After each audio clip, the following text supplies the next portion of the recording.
Hey there everybody, it's Jenny. Don't forget, if you enjoy this video, to leave it a thumbs up and let me know that you liked it.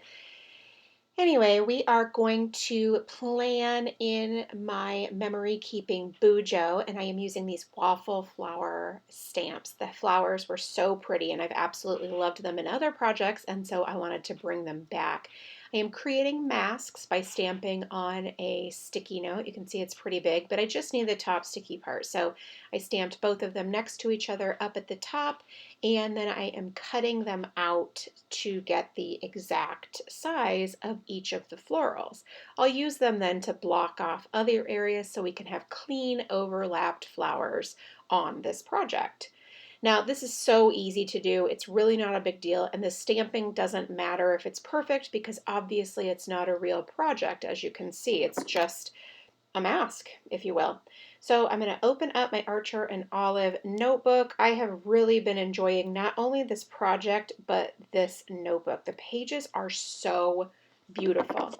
I'm going to start by stamping up in the top right-hand corner and letting it overlap the edges. I want it to sit flush, like it just fell off the page. I'm going to put the mask on and then stamp on top of it. I want it to give a layered effect. Do you see that, how the lines are overlapping?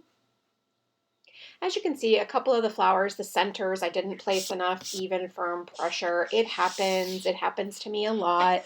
I get a little distracted while I'm creating, and so I don't do my best work. But you can see at the bottom, they look great. So it's just one of those things that a lesson to you should be to make sure that you're paying full attention and really giving even firm pressure throughout the entire block.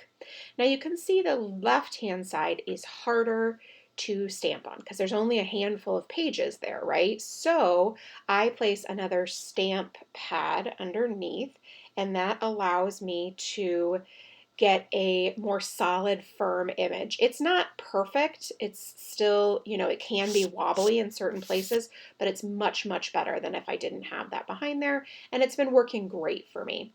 All right, so I've got the three main areas stamped. You can see my visual triangle right there. I mean, I'm nothing if not consistent, am I right? Now I'm going to use my pencil to draw some lines. I'm doing a different layout than I've ever done before. This is brand new, and it really has more to do with the way that I put the design this week. Honestly, I mostly do my lines and then stamp around those. And this week I wanted to try the opposite. So that's exactly what I did right here. And in the end, I think this is going to be great because I think it's going to be a very fun way to just get a couple of words down on the page. And I think that should be a very fun time. I could use a bigger ruler. Now, that's something I think about each time. Like, Jenny, you could pull out a bigger ruler, it wouldn't be a problem.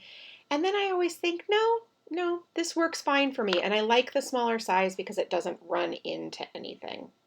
Now that I have my lines drawn, I am going to add a couple of additional flowers over on the right-hand side. So I added one to the cluster, and then I am going to draw my black lines.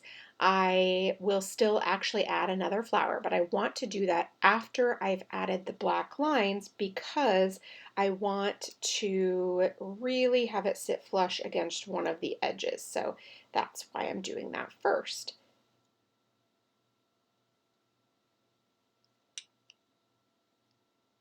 I use the Papermate Flare for this process. I really like the bold line for this. I have told you in the past in other projects I don't love the Papermate Flare right now for my planning because it just makes me have to write too big and then I'm not able to get everything in that I need to get in. But you can see right there I added that flower down at the bottom. It's just peeking out. It's not even, it's hardly even visible. Now I'm going to go back and erase the handful of pencil lines that you can still see, and then in a couple of those centers where I had some trouble paying attention, I'm just going to draw those in with my Papermate Flare. It's kind of the beauty of these florals is that those centers are sort of abstract anyway, so it's really not that big of a deal, All right, so I've pulled out these Felicity Jane photo corners. These are actually a Christmas set. They're red and white and green and gold. And I'm going to pull out gold photo corners. So I'm going to use one in each box. I know it's kind of different, but I've been sort of on this like kick of photo corners, but I haven't actually used them yet. So this will be my first time. I'm going to glue them down in one corner of each of the daily boxes right there. And they don't have an adhesive on the back, so I will add my own adhesive. And I'm just going to use this clear glue, the Tombow glue, because it works really well. And then if any seeps out the edges, it's clear, so you don't see it when it dries. It's not a big deal. And I'm trying to just add the tiniest bit because it's really not necessary for a ton of glue on this. Now the last thing that I am going to do is I'm going to add the number stickers. I'm going to use the same Ali Edwards stickers that I used previously. I think we used maybe a beige color, if you will, last week or the week before. And I just think they're really, I mean, they're easy to use. So I'm going to put those in the corners, overlapping the photo corners.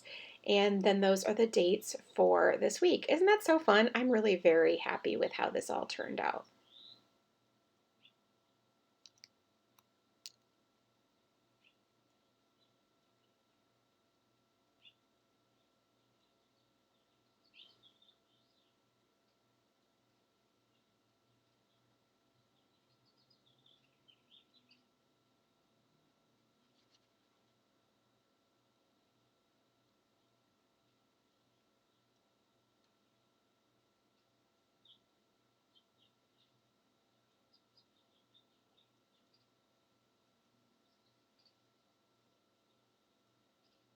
All right, so that is it for me. Thanks so much for stopping by and watching. I really do appreciate it.